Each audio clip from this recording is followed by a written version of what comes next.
También Faraón representa ¿a quién? A Satanás. Él es el que tenía cautivo aquí al pueblo de Israel. Ahora, Moisés, según lo que se estudia, tanto en la Biblia como en el Espíritu Profecía, dice que Moisés era un tipo de nuestro Señor Jesucristo. Amén, hermano. Dios lo ocupó para liberar a su pueblo. Cuando sale el pueblo de Israel y ocurre la liberación, ¿entran a dónde? Al desierto. ¿Sí o no, hermanos? El desierto representa el mundo. O sea, nosotros en nuestro peregrinaje ahora estamos ¿a dónde?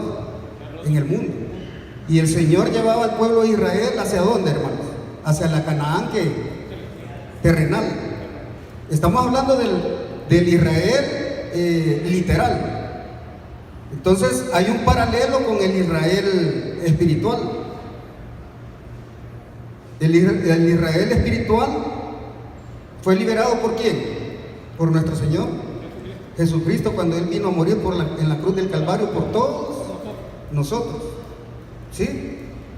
A la Israel literal lo libera Moisés, y cuando lo saca de Egipto, lo conduce ¿hacia dónde? Van primero al monte Sinaí, y ahí se le da los 10 mandamientos al pueblo de Israel. Y aquí hay una enseñanza, mis hermanos. El pueblo de Israel fue liberado, ¿por qué? Fue liberado porque encontró gracia a los ojos ¿de quién? De Dios. Igual nosotros somos liberados del pecado a través de la muerte del Cristo. ¿Por qué? Por gracia. Entonces, cuando Israel fue liberado, el Señor lo llevó al monte para darle los 10 mandamientos. Pero en ese peregrinar también dice de que pasaron por el mar rojo. Y ese es un símbolo del bautismo. O sea, todo el pueblo fue bautizado en el mar rojo. Nosotros también, cuando somos liberados por el Señor, nosotros hacemos ante todo la hermandad, ante todo el mundo, damos una señal de que hemos aceptado esa liberación a través de ¿qué? Del bautismo. ¿Sí o no, hermanos? Todos aquí creo que somos bautizados. Amén. Puede ser que haya alguna visita, pero después de eso, el Señor dice que va a escribir las leyes ¿en dónde, hermanos? En nuestro corazón. Igual a ellos, después de haber encontrado gracia con Él, lo sacó de la esclavitud de Egipto, que simboliza el mundo, lo saca, lo libera de Satanás, lo lleva al monte y les da sus mandamientos. O sea, primero se encuentra gracia y después Dios nos da ¿qué? Nos da su ley. ¿Ven, hermano? Los 10 mandamientos. Entonces fíjense que sucede algo. Dice el versículo primero del capítulo 32 de Éxodo.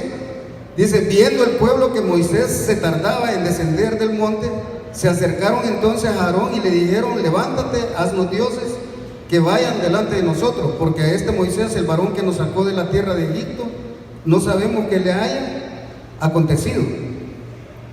Moisés es un tipo de Cristo. Miren, cuando Moisés sube al monte, ellos no sabían cuánto tiempo se iba a tardar, y Moisés estuvo en el monte. Primero esperó 6 días para ser llamado, fue llamado al 7º día para ir a presentarse ante el Señor, y estuvo 40 días y 40 noches más, haciendo números. Estamos hablando de como de 47 días. Ellos no sabían.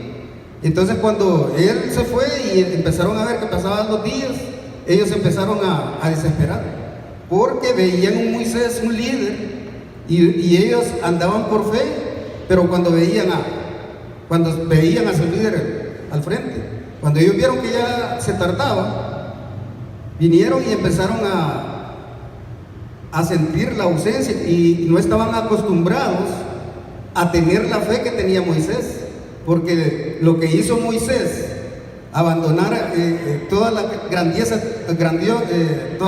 de Egipto y todo eso, fue porque él veía a Dios como se ve al invisible, dice Hebreos.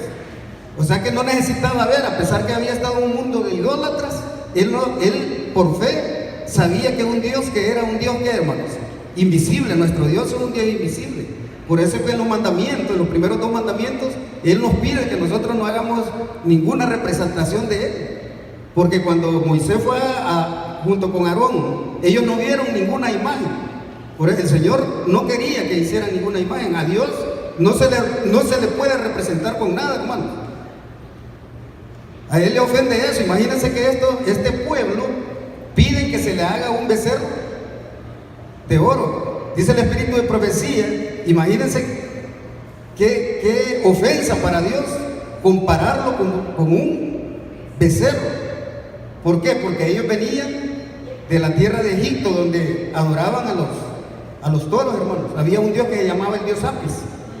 Y entonces a ellos querían ver en ese becerro, querían ver a Dios.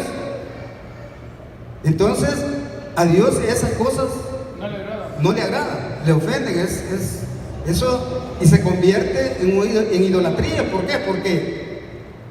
Porque toman algo que no es para adorar y lo convierten en un objeto de adoración.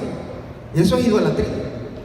Entonces fíjense bien, Moisés tardaba en bajar del monte, y eso también nos habla a nosotros hoy en este tiempo, mis hermanos. Cristo ascendió ¿a dónde, hermanos? Al cielo. ¿Y se ha tardado o no se ha tardado en regresar, hermanos? Sí. Es más, está sucediendo ahora en el mundo que dicen de que cuando uno les habla a algunas personas allá afuera, y a veces cristianos, y a veces dentro de la iglesia, dicen, pero si ya se tardó mucho, quizás ya ni iba a venir. O sea, antes hablábamos de que la venida del Señor Jesucristo era una venida que inminente, o sea, algo que iba real. Pero ahora ya ni siquiera esa palabra nos está gustando mucho ocupar. Entonces Moisés tardó, Cristo tardó, pero ¿qué es lo que sucedió? En esa tardanza ellos empezaron a perder la fe en el verdadero Dios, y necesitaban tener una representación de Él. Y cómo en este relato, mis hermanos, por eso vamos a ver los tipos, cómo fue que en el pueblo entra el pedir hacer un ídolo y entra la idolatría. Fíjense que hubieron dos puntos que eran bien importantes.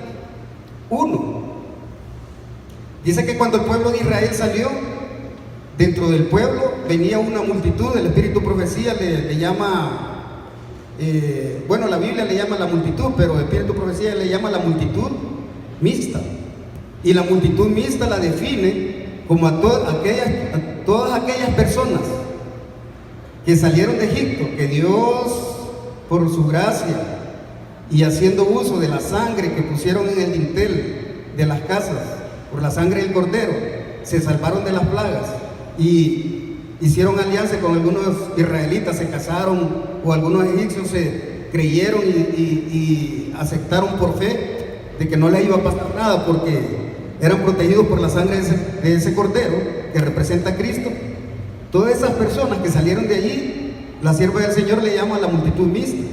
Pero hay una característica de esa multitud mixta, y ahí ese es algo que nosotros lo tenemos que meditar en cada una de nuestras vidas, mi hermano. Mire, la característica de la multitud mixta era de que eran personas que habían estado en Egipto, salieron, Dios les da libertad, pero cuando salieron y empezaron el peregrinaje hacia la Canaán, hacia la tierra prometida, ellos no abandonaron las costumbres que adquirieron ¿a dónde, mi hermano? En Egipto. Nosotros como iglesia, el Señor a nosotros, a cada uno de nosotros, nos ha dado libertad en Cristo Jesús. Amén, hermano. Amén. Nos ha liberado ¿de qué? Del pecado. Nos ha dado una promesa que si perseveramos hasta el fin, vamos a llegar a la Canaán celestial. Pero cabe preguntar, dentro de la iglesia ¿habrá multitud mixta? ¿Habrán, me voy incluyendo, o habemos hermanos que estamos dentro de la iglesia, pero no hemos abandonado las costumbres del mundo. Y estamos aquí adentro, aquí en la iglesia, con un pie, pero tenemos otro pie ¿a dónde? ¿Será que habrá una multitud mixta, mis hermanos?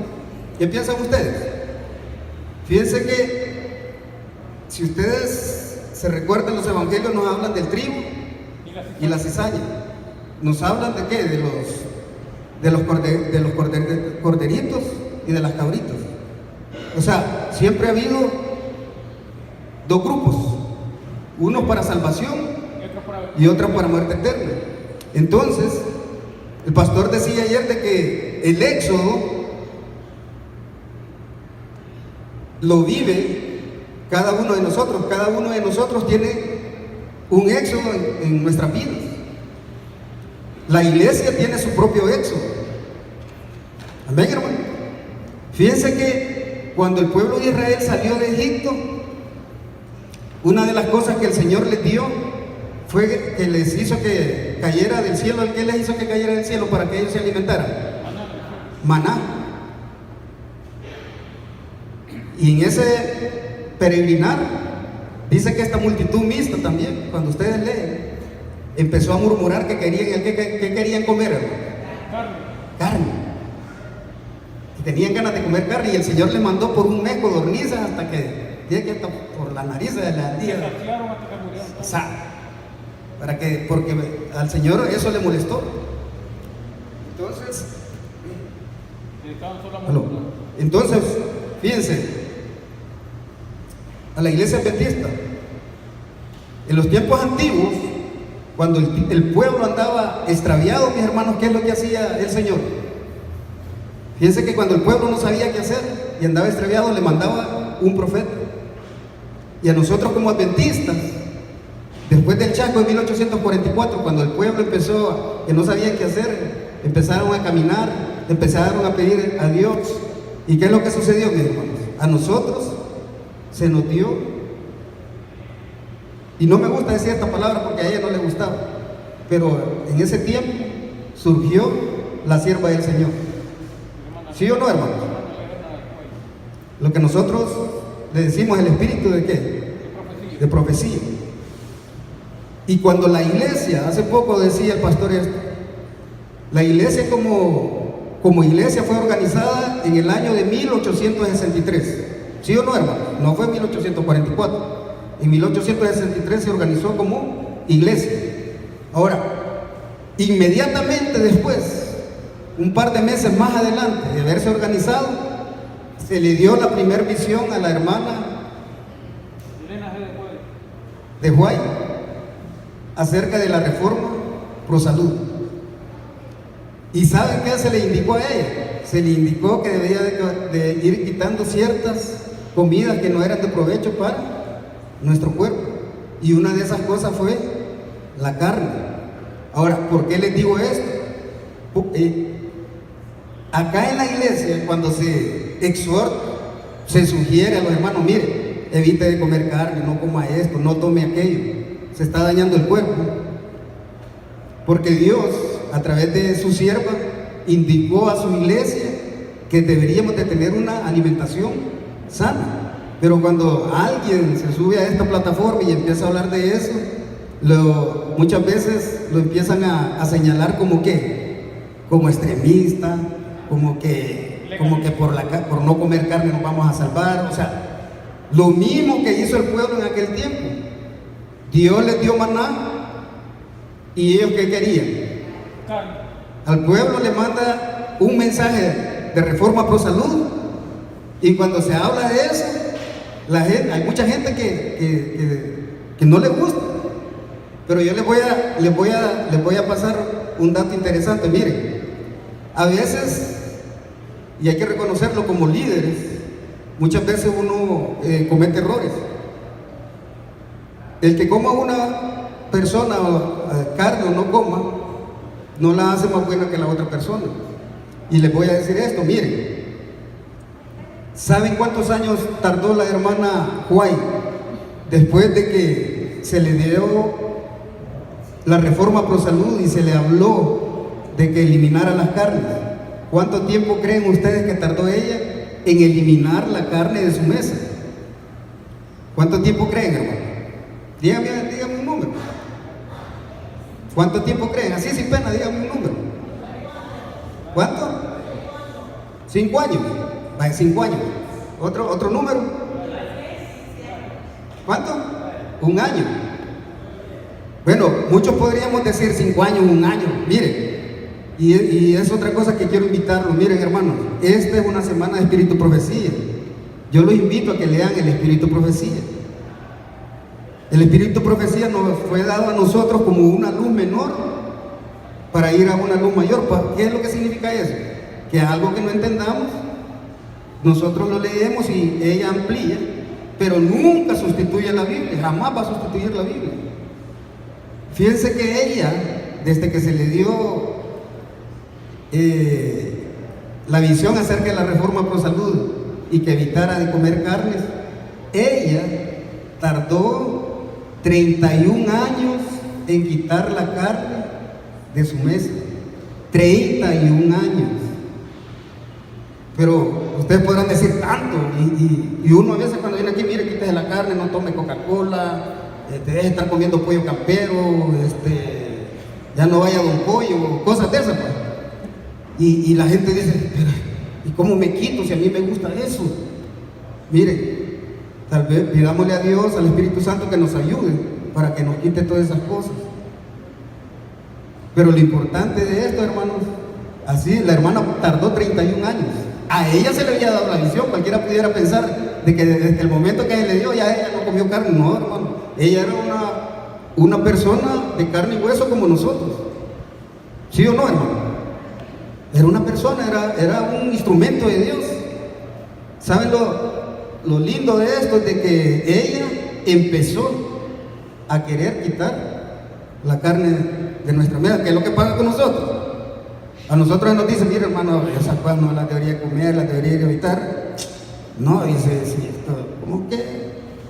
Más voy a comer de eso, más, sí, no, de verdad. ¿Por qué? Porque en el peregrinaje de Israel, el Señor identifica al pueblo como un pueblo de dura, ¿qué, hermano? De dura cerviz. Es como el caballo, le pone usted ¿cómo se llama estas cosas que le ponen acá? Los frenos, pues. Entonces, usted va en el caballo y lo quiere hacer para la derecha, el caballo en vez de ir para la derecha, cuando es de dura cerviz, él quiere ir para la izquierda. Así somos nosotros.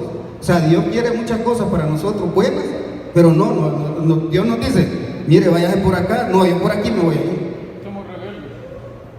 Entonces, sin ver de que esas cosas son para beneficio propio. Amén, hermano. Amén. Ahora, la idolatría. Vamos a hablar de la idolatría. Fíjense que, ¿quién me puede decir que es un ídolo, hermano? ¿Quién me puede decir que es un ídolo? Ídolo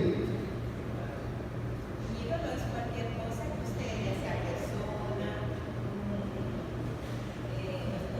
una estatua, o sea, cualquier cosa que usted antepone a Dios. Un ídolo, como dice la hermana, es algo que nosotros hacemos objeto de ¿qué? De adoración. Eso es un ídolo. Ahora, ¿qué es idolatría? ¿Qué es idolatría? La idolatría es adorar algo que no es Dios, a algo que no es Dios. O sea, como que yo me arrodille en ese tripo y le empiezo a pedir al tripo, dame trabajo o dame salud. Le estoy haciendo un objeto de ¿qué? De adoración.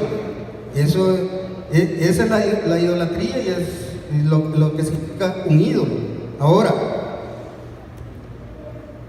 en el tiempo antiguo fue simbolizado por ese becerro. Ahora, en nuestro tiempo, ¿será que habrá idolatría dentro de la iglesia, hermano? Aunque nosotros no tenemos imágenes, estoy hablando de la iglesia. Allá afuera hay muchas iglesias que, voy a decir algo, no sé si tenemos visitas por acá, pero después se los voy a explicar. Mire, todas las iglesias de allá afuera, O sea, muchas sin saber, otras con conocimiento, porque hay una iglesia que tiene muchas imágenes y todo, pero otras que se llaman evangélicas cristianas son idólatras. Y hay una cosa especial que los une en idolatría. Ahora, dentro de la iglesia, nosotros que guardamos los mandamientos de Dios, que se nos dio la ley, que hemos sido un pueblo levantado para pregonar el mensaje de los 3 ángeles, ¿será que aquí adentro de la iglesia habrá idolatría, mis hermanos? Y no nos damos cuenta. Vamos a buscar vamos a ocupar Biblia. Busquemos en el libro de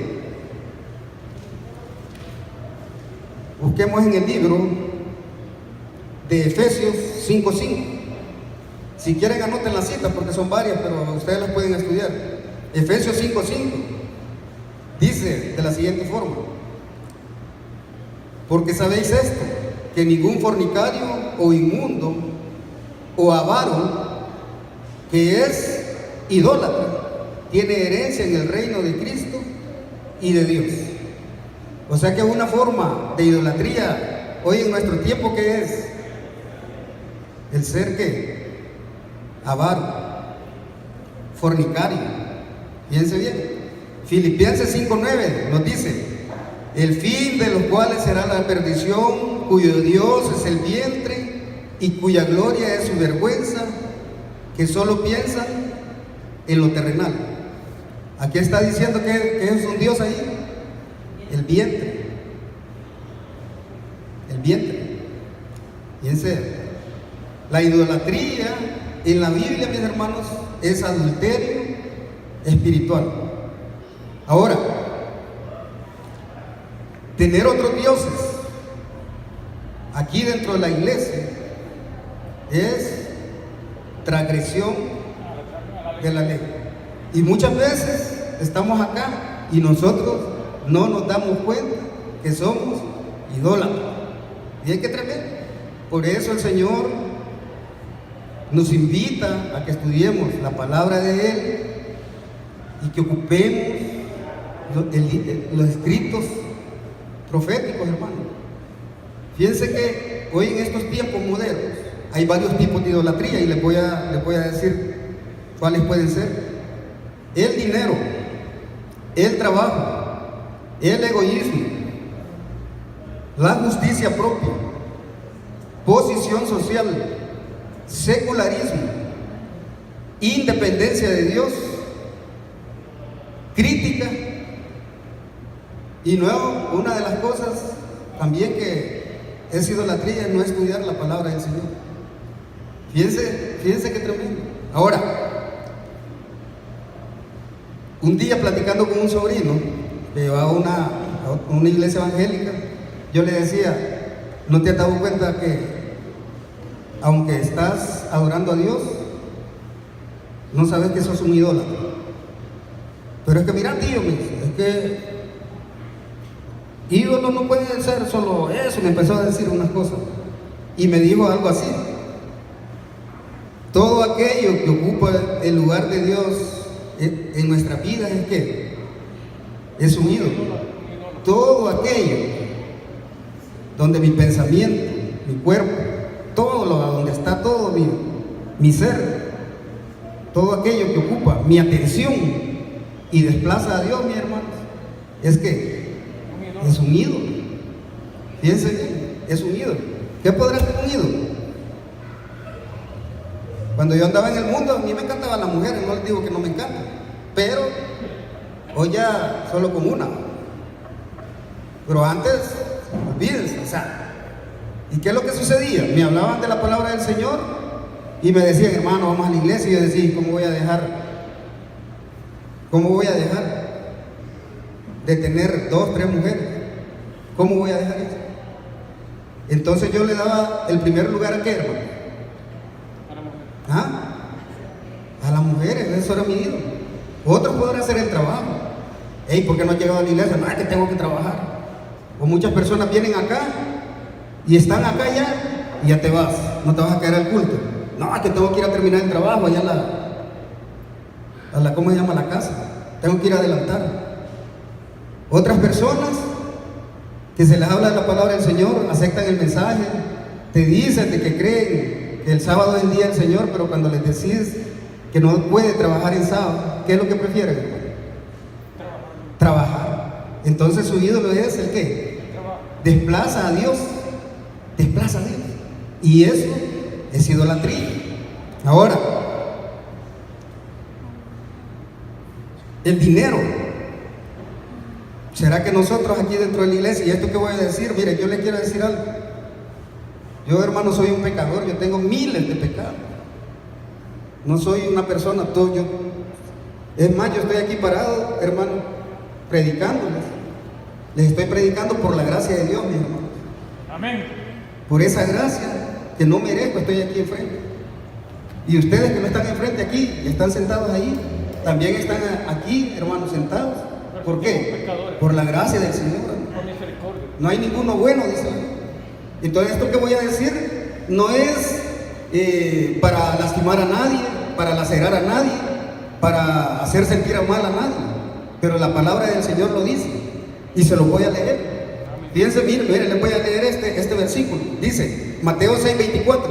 Ninguno puede servir a dos señores, porque o aborrecerá al uno y amará al otro, o estimará al uno y menospreciará al otro. No podéis servir a Dios y a qué, mis hermanos, y a las riquezas. Ahora, dentro de la iglesia, nosotros cuando hacen los votos bautismales, hay algo que nos dicen de que si cuando entremos, después de que haber sido bautizados, que si nosotros le vamos a dar los diezmos y ofrendas a nuestro Dios. ¿Sí o no, hermano? ¿Y qué es lo que hacemos nosotros? Levantamos la mano derecha y decimos que amén, que sí lo vamos a hacer.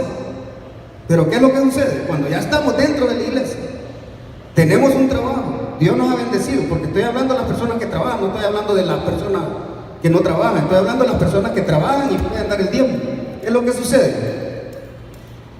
Cuando se va a hacer el sobre, o dice uno, no, es que no me va a alcanzar.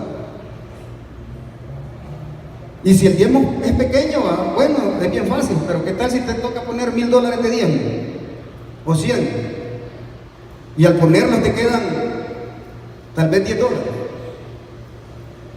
¿Y ahí qué pasa si no lo pones? ¿A quién estás amando más? ¿A quién, hermano? Al dinero. Y entonces somos pobres en fe. Porque aunque nos quede poco en nuestra bolsa, ¿qué es lo que sucede? Dice la Biblia que el justo por la fe vivirá.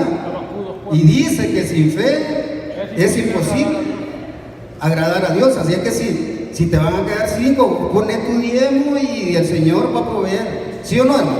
Amén. Amén. El Señor va a proveer. Hay que tener fe, hermano. Amén. Pero para tener fe tenemos que dar el primer paso. No nos podemos quedar, el otro mes lo voy a hacer, o dentro de 6 meses yo le voy a poner lo que no le da. No, hermano.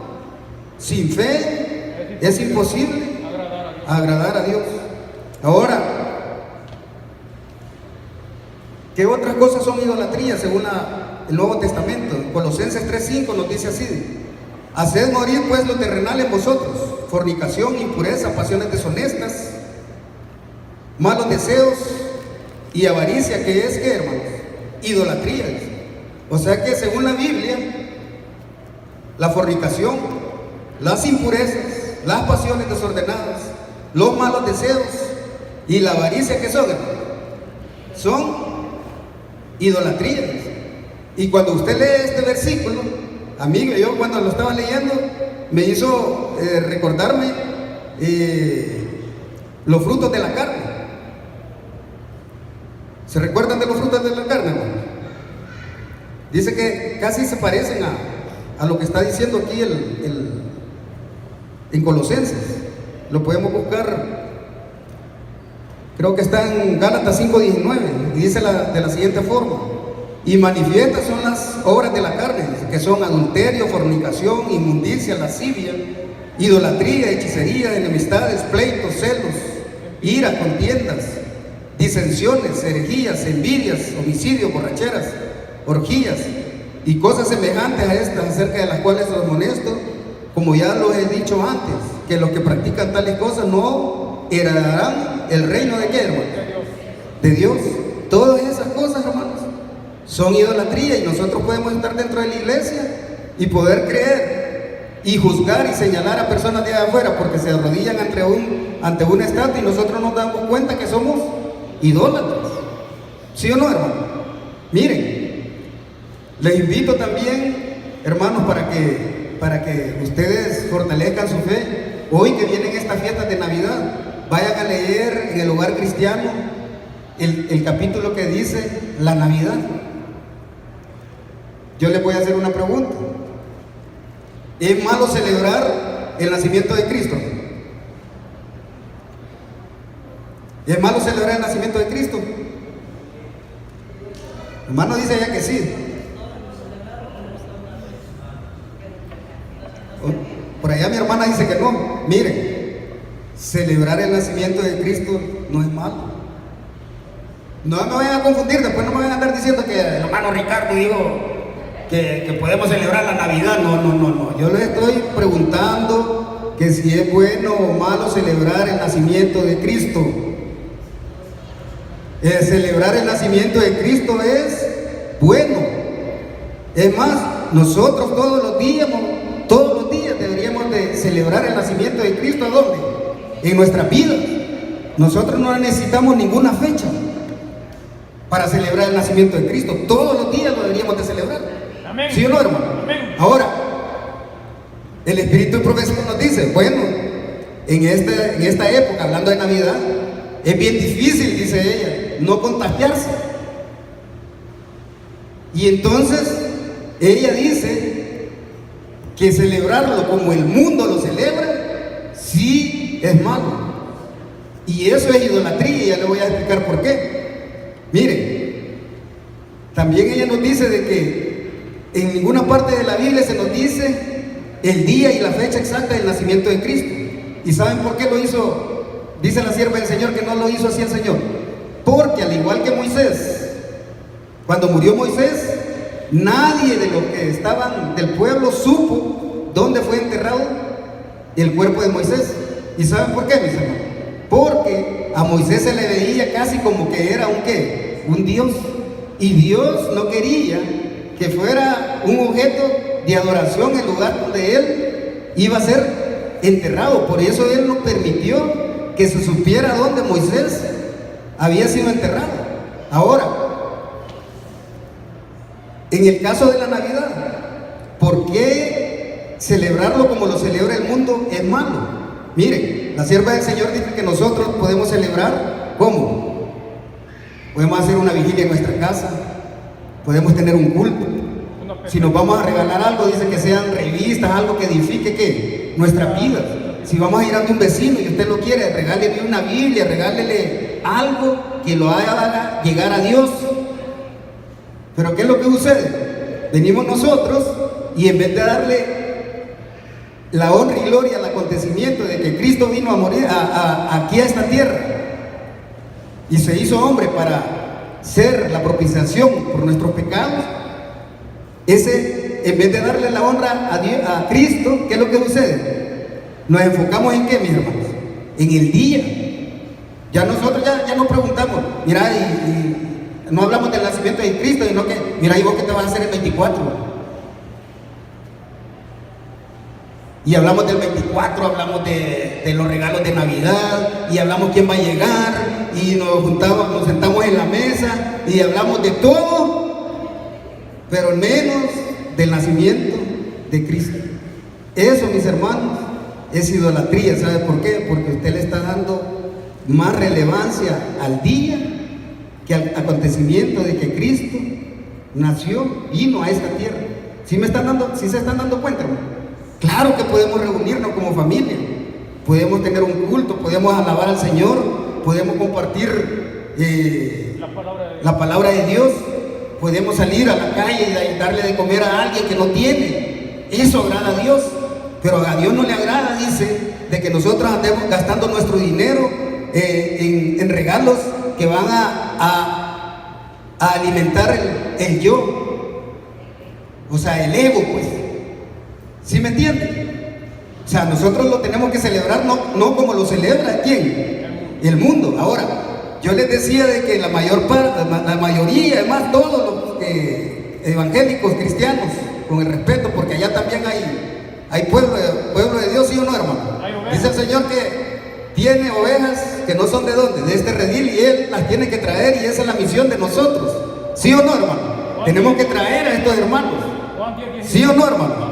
Ahora, allá afuera hay pueblo, hay personas que de verdad aman a Dios de todo corazón y posiblemente son mejores cristianos que nosotros, con el perdón de la iglesia. Miren, es bueno celebrar la resurrección de Cristo, ¿sí o no, hermano? ¿Es bueno, sí o no, hermano? Sí. Claro que es bueno. Dice el apóstol que si Cristo no hubiera resucitado, nuestra fe sería el qué, mi hermano. Sería vana, no serviría. Pero ¿qué es lo que sucede? ¿Qué día resucitó el Señor Jesucristo según la Biblia? ¿El primer día de qué? El primer día de la semana. ¿Y qué día es ese? ¿Cómo se llama? ¿Cómo le han puesto? Domingo. Entonces, ¿qué hace el pueblo evangélico cristiano en general? Le da la relevancia al acontecimiento de que Cristo resucitó, o le da la relevancia al día. ¿A qué le otorga todo su atención? ¿A qué, mis hermanos? Al día. Al día. ¿Saben por qué? Porque vienen ellos y por decir de que en ese día nació Cristo, agarran el día y lo convierten en un uso ¿de qué? De adoración, cuando Dios no dice así en su palabra. ¿Y qué es un ídolo? ¿Qué es un ídolo? Habíamos dicho, es agarrar algo y convertirlo en un objeto ¿de qué? De adoración. Entonces, si alguien agarra un día que Dios no ha dicho, lo está convirtiendo en un objeto de adoración. ¿Y eso qué es, mi hermano? ¿Es idolatría, sí o no, hermano? No lo veo muy convencido. ¿Es idolatría, sí o no, hermano? Agarrar algo y hacerlo un objeto de adoración. ¿Que acaso todo el mundo allá afuera no va a adorar en domingo, hermano? Y alguien puede decir, sí, hermano, pero están adorando a Dios. Miren, en el relato de Éxodo, dice que Aarón hizo el becerro de oro.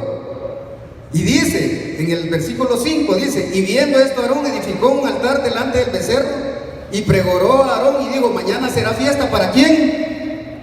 Para Jehová, dice. ¿Para quién estaba haciendo la fiesta Aarón, hermanos? ¿Para quién estaba haciendo la fiesta? Para el becerro. ¿Para quién estaba haciendo la fiesta? No tengan miedo, hermano, y no lo dice la Biblia, pues. ¿Para quién estaba haciendo la fiesta? El becerro de oro. No, ¿para quién estaba haciendo la fiesta? Para Jehová, dice. Entonces, ¿a quién estaban adorando, hermano? ¿A quién estaban? Es que estaban haciendo una representación, y para ellos eso representaba a Dios. La fiesta era ¿para quién? Para Jehová. Pero ¿fue agradable para Dios eso, sí o no? No. Y entonces agarrar un día que Él lo ha dicho y convertirlo en objeto de adoración, aunque se adore, aunque se diga que se va a adorar a Él, ¿creen ustedes que para nuestro Dios eso le agrada? No le agrada. Y entonces te convertís en un idólatra cuando adorás en un día que Dios no ha establecido. Amén, hermano. Amén. Entonces, bien, esto es importante. Y ahora, nosotros como adventistas sabemos el mandamiento que dice: acuérdate del día de reposo para santificarlo, 6 días trabajarás, era todo. Y bueno, y nos dice todo. ¿Y qué pasa si nosotros venimos en la mañana y al mediodía, porque está jugando el Real Madrid con el Barcelona, usted llegó y ya puso el televisor y empieza a ver ese partido?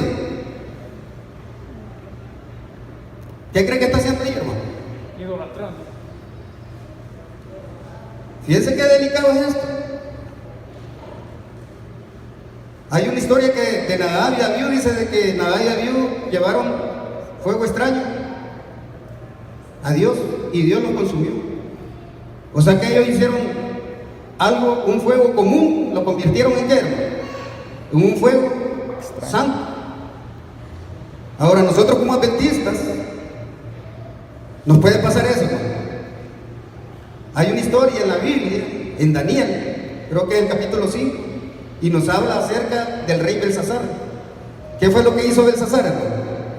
Mandó a traer los vasos del templo, ¿para qué? Para empezar a qué. A beber. Y los vasos del templo eran ¿qué? Eran santos. Entonces algo santo lo convirtió en ¿qué? El rey Belsasar, hermano. ¿En qué lo convirtió, hermano? En algo común. Ingrato es el rey Belsasar, ¿va que sí, hermano? Imagine lo que hizo, convertir algo santo en algo común. Y nosotros como iglesia no podemos hacer eso, hermano. ¿Lo podemos hacer o no? ¿Podemos convertir algo santo en algo común? Sí, lo podemos convertir, mire, y ahí tengamos cuidado. El sábado, mis hermanos, es importante que nosotros tratemos de darle la adoración a quien lo pide, al Señor, nuestro Dios. No hagamos cosas que Dios no nos permite. No andemos en nuestro negocio, no andemos haciendo cosas, no vayamos a centros comerciales, hermano, no andemos viendo televisión, no andemos haciendo eso. ¿Sabe por qué? El sábado es santo y bendito, ¿sí o no, hermano? Amén. ¿Sí o no? Amén. ¿Y quién lo hizo santo? Dios. Ahora, y nosotros como iglesia lo podemos convertir en algo común. ¿Sí o no, hermano? Sí. Lo podemos convertir en algo común, ¿saben cuál? ¿Cómo?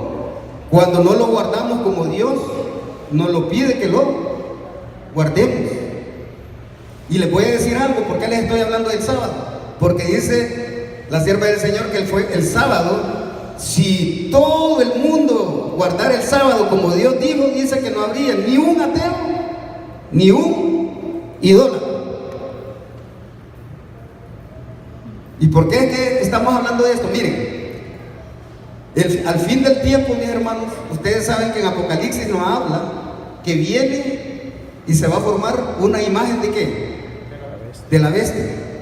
Y si nosotros no hemos dejado las costumbres del mundo, mis hermanos, vamos a ser presa fácil. ¿Para qué? Para dejarnos poner la marca de la bestia.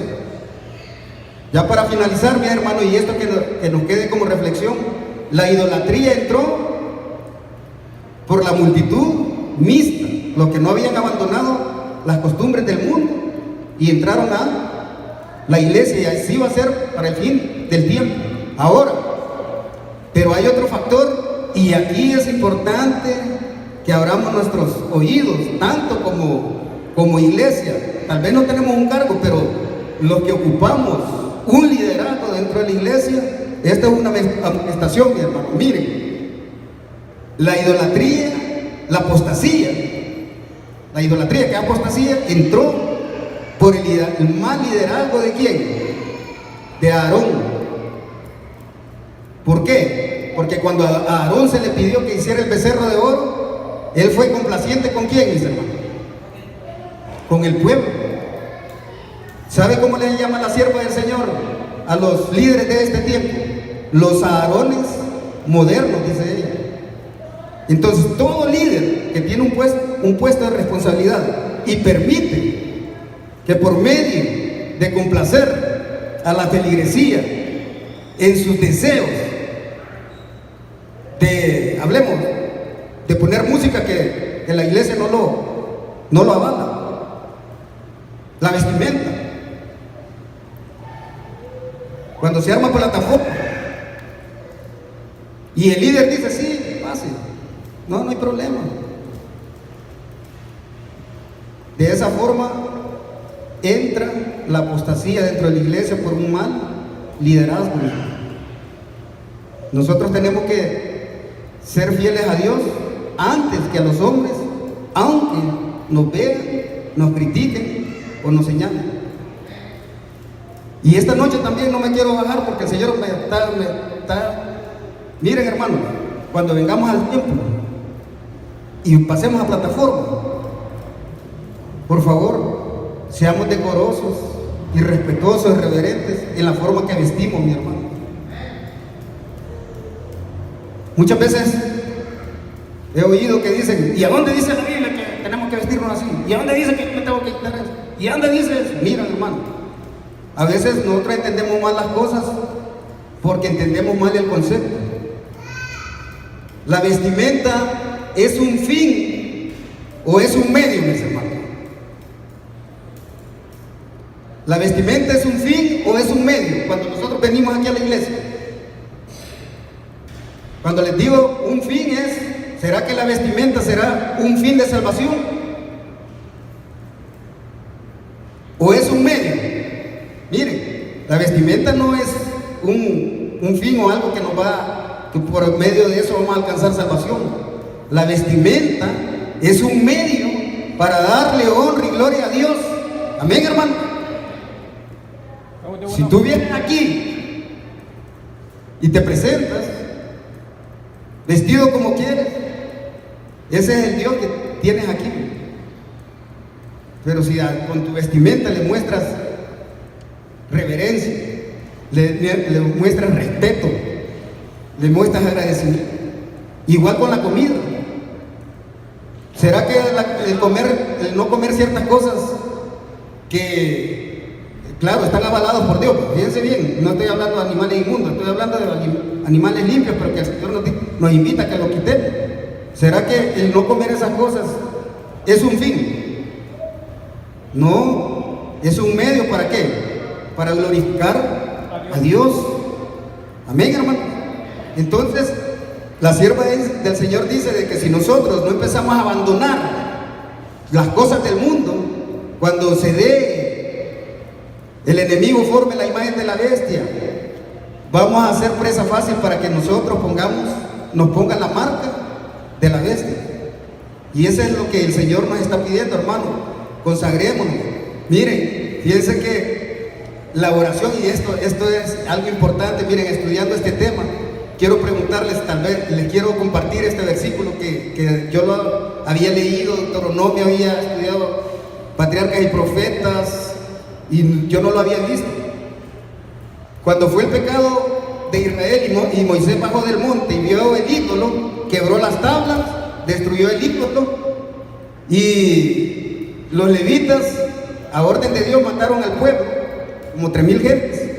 Pero dice que al día siguiente, ¿cuántos días creen ustedes que Moisés oró intercediendo por el perdón del pueblo y el pecado de Aarón, hermano? ¿Cuántos días creen que Moisés pasó orando? Amén. 40 días y 40 noches. Y no solo lo hizo una vez, también cuando fue el pecado de Cades Barnea, oró 40 días y 40 noches intercediendo por el pueblo. Y nosotros muchas veces hacemos algo que no es agradable a Dios, llegamos, nos arrodillamos y Señor, perdona mi pecado, y ya. No oramos por nuestros hijos, no oramos por nuestros hermanos, no oramos, ¿sabes qué? La oración, hermano, debemos de practicar. Recuerda que Cristo todo su tiempo lo pasaba, ¿qué? Orando. Esa es una invitación que Dios nos quiere dejar esta noche, hermanos, que oremos, que identifiquemos qué es lo que nos separa de Dios, cuáles son nuestros ídolos, a quién le estamos dedicando más tiempo que a nuestro Señor. Pidámosle a Dios, y dice la palabra del Señor que el Espíritu Santo nos va a llevar a toda la verdad, hermanos. Amén. Y esa es una promesa. O sea, consagrémonos, pidámosle al Señor. Acuérdense que estamos en un tiempo de juicio, que deberíamos estar afligiendo nuestras almas.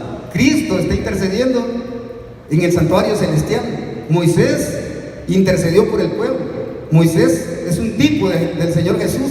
Cuando venía de arriba, venía con un aspecto que el pueblo no lo podía ver. Tuvo que taparse. Cuando Cristo vino a esta tierra, ¿cómo se tapó Él? Agarrando nuestra humanidad, porque no hubiéramos podido soportar su gloria. Y cuando Él venga por segunda vez, dice de que muchos van a decir, no van a querer verlo. Y dice que el resplandor de su venida, aquellos que no hicieron un pacto con Él y no dejaron todo aquello que separaba, dice que el resplandor de su venida los va a destruir. Sé que, mis hermanos, es el deseo y la oración de todos los que estamos predicando esta semana en Espíritu de Profecía, de nuestro pastor, de nuestros líderes, todos unidos en oración. Y eso es lo que quiere el Señor. Oremos por cada uno de nosotros, hermanos. Pidámosle a Dios de que de verdad estemos preparados para el reavivamiento y la reforma, hermanos, para que podamos ser partícipes de esa lluvia temprana, porque si nosotros no somos partícipes de la lluvia temprana, no vamos a ser partícipes de la lluvia tardía, que son otros temas. Los invito a que cuando hayan estas conferencias vengan, porque nosotros de esta forma adquirimos conocimiento, hermano, no para alcanzar gloria ante los hombres, sino para conocer mejor a quién, hermano, a nuestro Dios. Que Dios los bendiga, hermano.